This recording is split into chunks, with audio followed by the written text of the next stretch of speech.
ఇక్కడికి వచ్చినాక చాలా బాగుందండి. మన మన ఇంట్లోనే ఆడపిల్లలు ఇంతమంది ఉంటారు కానీ ఇక్కడ ఇంతమంది వాళ్ళకంతా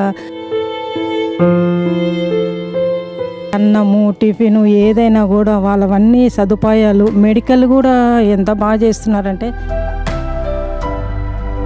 ఇక్కడ కూడా శివాలయం కడుతున్నారు. శివాలయం కూడా చాలా చాలా మనశ్శాంతిగా ఉందండి. పాపం అనాథాలని చూస్తుంటే మనకి చాలా నాకైతే చాలా లేదు బాధ అనిపిస్తుంది. వీళ్ళు ఇంతమంది అసలు లేదా కష్టపడి చేస్తున్నందుకు వీళ్ళకైతే హ్యాట్స్ ఆఫ్ అండి. అసలుకు ఒక్కసారి వచ్చినారంటే మళ్ళీ మళ్ళీ అయితే రావాలనిపిస్తుంది. అంతగానో మనశ్శాంతి ఉందండి, పీస్ఫుల్గా ఉంది.